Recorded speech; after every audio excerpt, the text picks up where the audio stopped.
on to this video because I was having like a good idea that since I hate everybody here and I haven't really seen anybody like me since before the Salvation Army, and even then I'm not sure.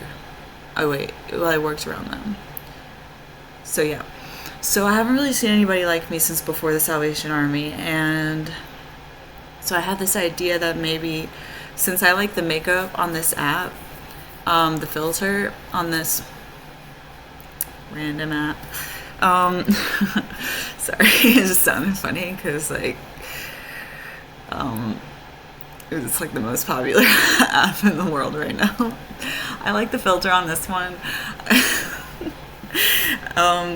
So I like the filter on this app, so I was like, maybe I'll like watch shows and stuff more often of people that I like, and then I'll like watch myself with the makeup that I like, which, by the way, this isn't the best that it's looking right now.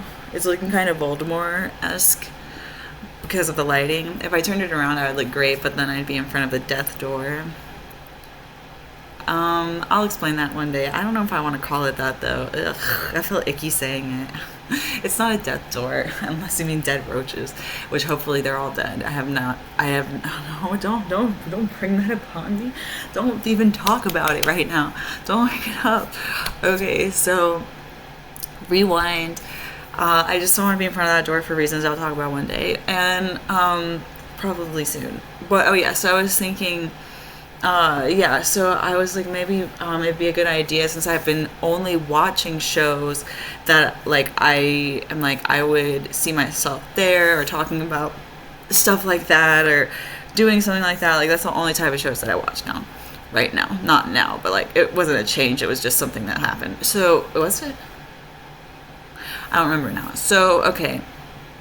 So I was like, well, since I already do that anyway, now I'll try to put myself in the frame, and like I'll just like kind of try to see the reality of like what is really like, what are they saying, and I'm seeing what they're saying, but like what about, because I can like usually relate to them, or I'm aspiring to be like them, or be with them someday.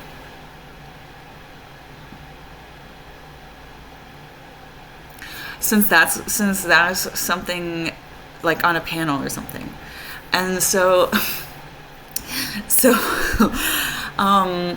yeah, so I was like, I should get used to the idea of like who my character is in that panel before I start accidentally acting like them, which I do sometimes because it's nice, but at the same time I want it to be reality, so I was like, I should try to really see like who I am, like what makes me different. And a few things that I noticed so far in my first attempt is the accident. That makes me very different. The fact that I was abused by my mother primarily, she was the worst abuser than any of my boyfriends. And my dad wasn't. My dad was basically homeless when he smacked and hit me. The only time that he did. It was the only time. And I know that he was basically homeless because I literally walked through his life with my accent that you like to make fun of me for. So anyway, he doesn't even know about that. Well, he might know. He probably does. He probably does know. So anyway, yeah, so I was like, that's why I'm so glad that I was able to kind of like get closure with that and start a new leaf, hopefully in a realistic sense as well, because I miss my leaf. I don't smoke it, but I still miss it. So anyway, oh yeah, I'm starting a couple things. Okay, my dad being an immigrant, that's like a big one, and my mother being abusive, also a big one. And the accident and my newspaper. Not really even the accident, the newspaper. Like just that, like that itself. And I think it has a lot to do with what I emailed them saying, which is like they put an Arabic person as a killer, and they put a Another guy is basically non-existent, like not important. They like used us to get like, I don't know, money or something, whatever people get paid for good articles. And so it was just basically like a really racist thing to do, to like, because there's plenty of other reasons why you could put me in the paper. So anyway, so the paper, my dad being an immigrant and my mom being abusive are already things that stand out to me. So if I'm ever on a panel or if I'm ever in front of others and I start to get lost in their influence, I can always remember what sets me apart. And yeah, hopefully there's more, but so far those are the ones I was like, I can kind of relate to everything they're saying. And then I was like, wait, no, that one's different, that one's different, and that one's different. And they were like really, like, none of them were the Salvation Army. I was surprised. They were literally from like my childhood, things that have already happened years ago. And then I thought a lot more was going to come out from the Salvation Army, and it didn't.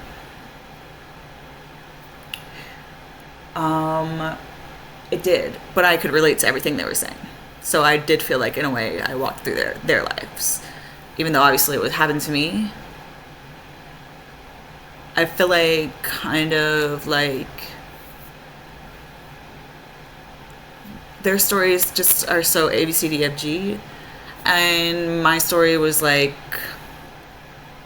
letter magnets that got rearranged. And they were like, here you go, make a word with it. And I was like, traffic. That's the word it spells.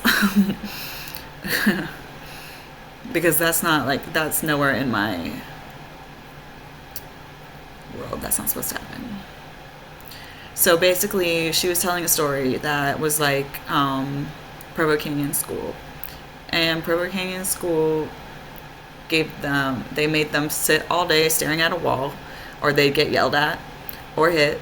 And she said that he felt like that people got off on them, like running around, or being, sorry, not running around. They would run around, yeah, but like they got off on like seeing the children naked.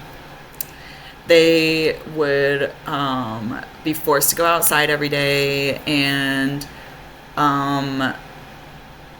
yeah, she said they were forced to take pills, and she got in trouble for not taking them. And like all those things happened to me in different places though. Like one of them was at the hospital, and then another one was at the bus station or the gas station, and then another one was at the shelter. But like all of the actual things they're talking about exactly happened to me, but like at different places. That's why I'm like, if you want me to tell you what I really think, I think that's traffic, because there's like no reason why my story should be identical when I didn't go to those ranches. So that's weird. And so, but I was like, in a way, I was like, I feel like I walked through their life, kind of. Like, it doesn't, I mean, I'm still in shock of, obviously, about what happened, because and I'm still piecing it together, because it was so spread out across organizations being so corrupt. Oh, and the courtrooms, because she said that she was forced to take pills, and like the courts forced me to take them. The hospital told me to take them, but they let me out of the hospital. They're not going to follow me after I leave, but the court was going to follow me and track me the whole time. So I was like, it sounds exactly like your Canyon school, Provo Canyon school, but like, that's a lot of fucking organizations, to be, like spread out like that. And so yeah, that's the word that I got. I don't know if somebody has a better one, but I mean, the only things I could see that like set me apart was like things that had happened years ago. Other than that, like, I was like, that's their story, like identically. But like, I don't know why I lived it. I'm not happy about it. And, I'm never going to stop until basically, if they wouldn't stop because of one school, then no, I'm not going to stop because of 6 different organizations that made it possible. You know what I mean? It just gives me like motivation to not give up, because they didn't give up, and they had like just one actual name to give it. You know, what do they call it? Emotional growth schools. the emotional growth school industry or whatever.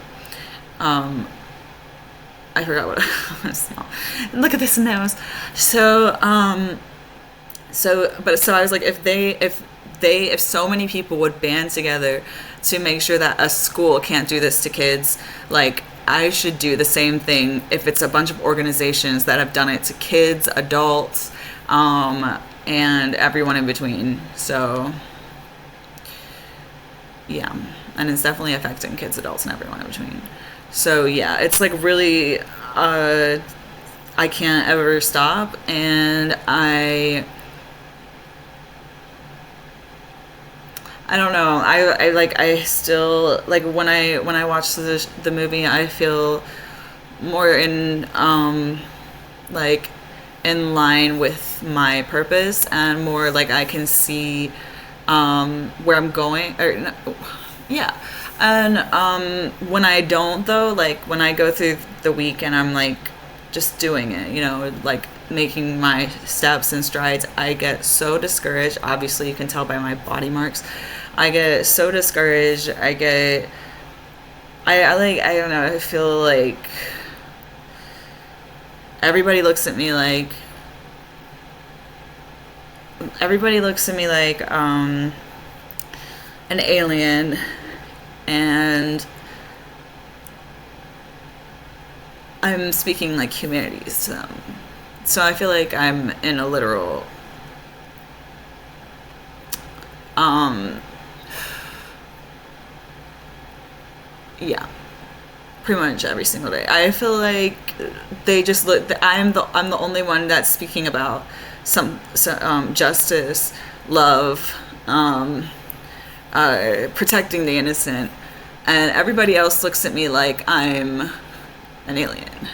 So if I'm an alien, I'm in a horrifying planet, and every single day by myself, trying to make this change in this place that I don't know why I'm trying to make the change, because I have to live here. And I don't know why I have to live here, because I'm not like anybody here. They're all like, don't understand. They think it's stupid. They think that it's funny when people suffer. Like, they think it's stupid to fight for justice. They think it's like, I don't know why I live here, and I don't know why I'm trying to make it better. That is the only reason I'm trying to make it better, is because I have to live here. And I don't want to live in a place like that. And you know what they say? They say that's even more weird. Just deal with it. Like, that it just makes me beside myself every single day, that like I only know like two people, from people that I've known for 30 years to people I just met yesterday. Like, it's not even just this place. Like, when I say this place, I mean like this place. And like, when I watch the movie though, I don't feel like that.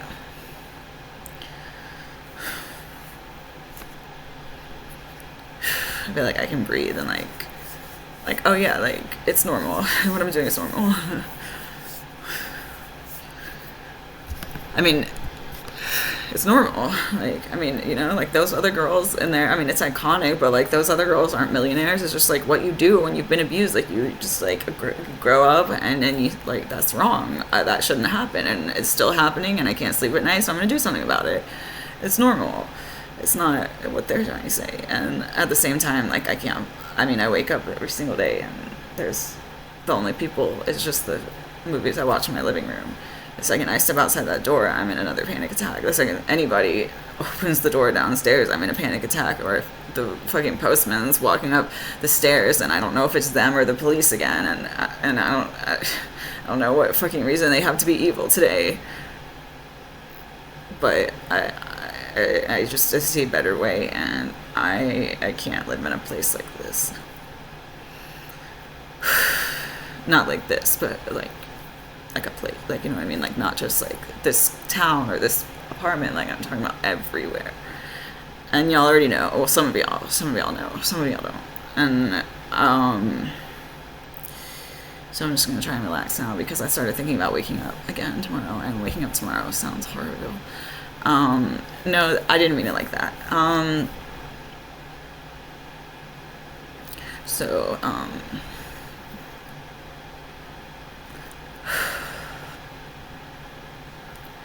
so when I watch, like, even, like, I mean, I think that when I think I included Jeffrey, Shane, Jake, and Paris in my group of people that I think made like they portrayed like standing up against violence, like bullying, domestic violence, systemic violence. Like they made that like um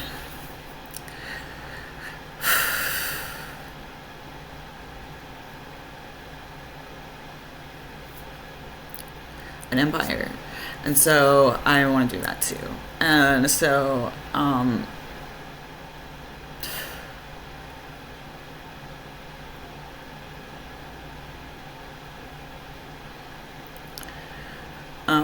so I don't even want to do that. I just like it's the only option.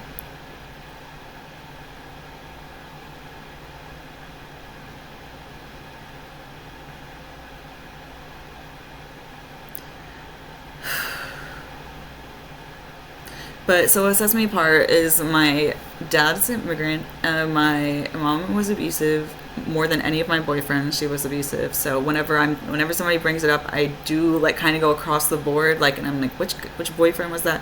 But it was really my mom the whole time.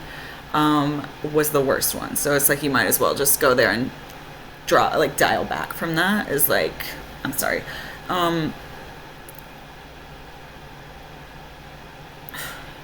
So when I'm like, my mom was the worst abusive one of all my abusive relationships. And so if I'm ever in a conversation where something triggers me, 9 times out of 10, it's probably because of my mother. I'm now moving on to the third thing that makes me different, which is the news article. The news article. Those are the three things. Immigration, which I had on my wall at the beginning when I first moved in here, and got my child taken away. And so I had all those pictures on my wall because I literally had a different haircut and color almost every single year. And I wanted to see what they all looked like if I put them all in the same place together. Even though they all looked different, there wasn't a single hairstyle, cut and style that stayed the same. And I was like, but they're all me. So like, I need to see what the real story is here. And the real story to me is exactly what I just told you, differentiates me, except I didn't mention the news article. It actually like wasn't, even though obviously I was upset in the picture where I'm blonde, like it was one of the few pictures where I was playing upset. I was like, but like I was like, because I was the only cute one I could find when I was blonde. Like, and when I was blonde, like everybody, well, I'm blonde now, but when I was blonde with long hair, everybody took pictures while we were at the beach or out with friends, and I look angry almost every single one unless I'm wearing my glasses. And then there was another one that my friend Drew took, and she I consider her in my passing, in the past, like one of my really good friends, and I really hope I get to see her again. I just hate how it ended, and at the same time, I was afraid of what it would turn into if I stayed and went like. So it's still something I'm processing, but yeah, so when I looked at the picture when I was blonde, even though with long hair, even though I was like, it was like the only picture where I was legitimately frowning, bad mood. It was the only picture where I was in a bad mood. I still didn't connect that with the article. I always compare it to the physical accident. I always compare it to the physical accident. You know what I mean? But that guy had his own mistake in that news article, and he has to own up to it.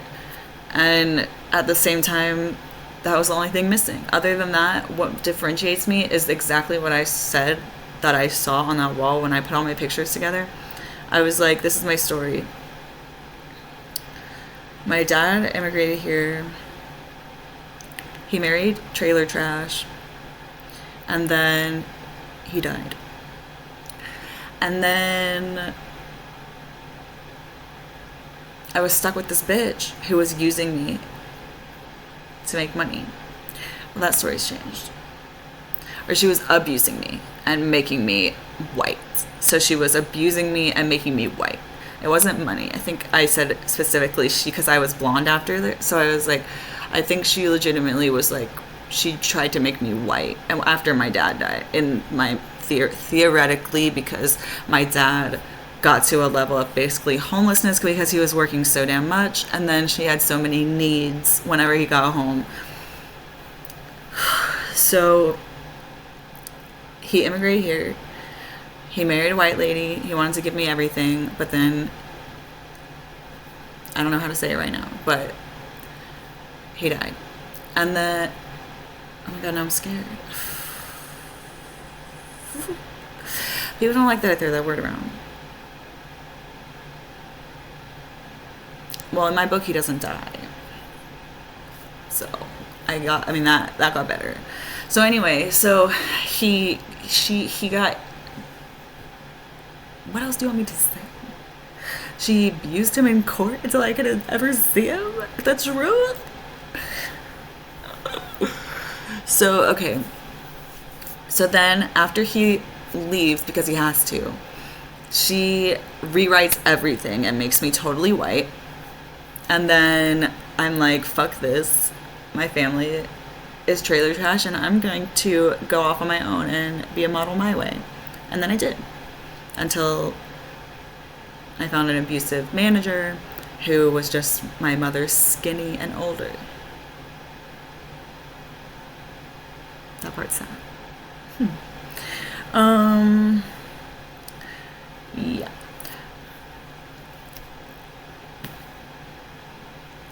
So that's exactly what I said on the wall that I was. And I was like, this story actually makes a lot of sense to me after I saw it on the wall. I was like, it's actually 100% simple. It's just, it's like after you leave the abuser, you're like, I'm going to start a new life. I was never abused. I'm just me. And, oh yeah, so then at the very end, obviously she leaves the abuser. And they keep abusing. It's making me nervous.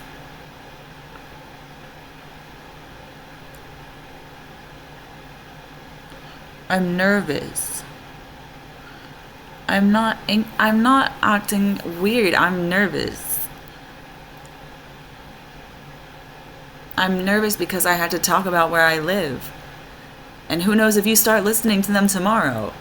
Nobody knows. You could be like, oh wow, I really like this video. I'm really agreeing with her. And then I think I'm going to go down to the street and down the street and I'm going to help her out. Oh wait, I just talked to everybody she knows. And now I believe them instead of her. And it's a they. It's actually not supposed to be that traumatizing. No. Don't invite him either. He doesn't go here. This is a girls' club now. Get out. Because my eyes, see how they're turning into dark blue? That's not a good thing.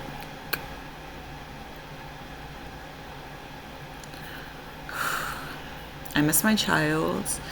Seeing her pictures, it made me remember how much I get anxiety for her.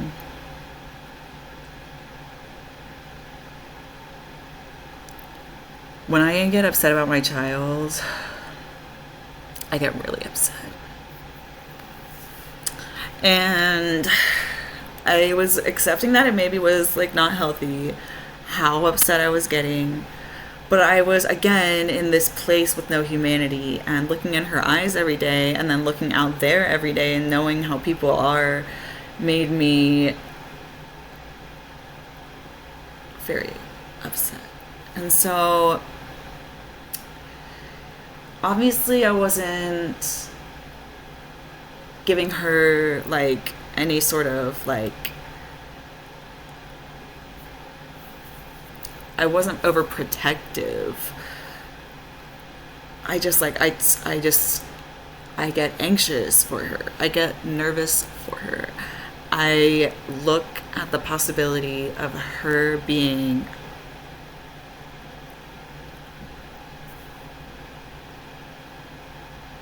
traumatized even more than she already was, and it makes me traumatized and nervous for it. Maybe it's traumatized. I just feel like I can't sleep when like I'm going to sleep at night and literally there's nobody else on the planet that cares whether we have clean water or not. Like nobody cares if we have four walls and a roof. Like when I am the only one doing that, I do feel like I'm being depleted. Like, but I can't not feel that way. Like I just can't. I mean, like I'm her parent. So like I worry about everything that might hurt her. And so if people are like,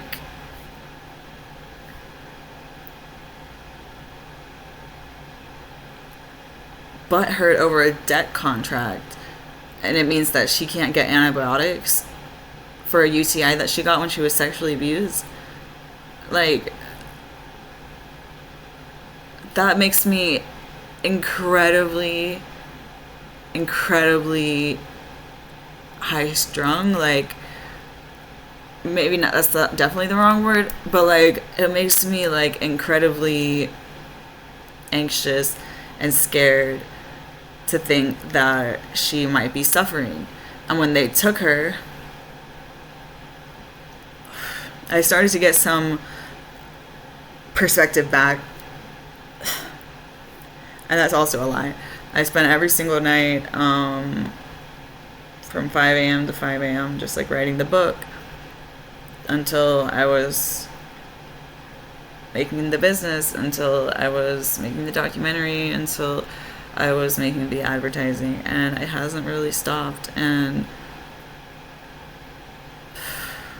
when I saw her though, like her eyes and knowing what she's going through, even though I am like drowning every day like in stuff that I am doing so that I can protect her from this ever happening again, I'm just reminded of like those times when I felt so helpless as a parent, and like and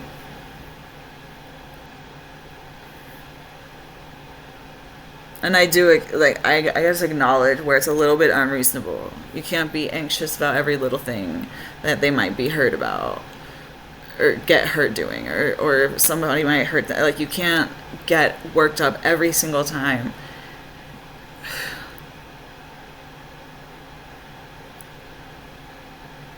But I don't know how not to. Like I don't know. And they were saying every other day that we were gonna lose our apartment, every other day that we might not get food, every other day that like she might get taken away. Like I couldn't. How would anybody not do everything in their capacity to make sure that like their person is good?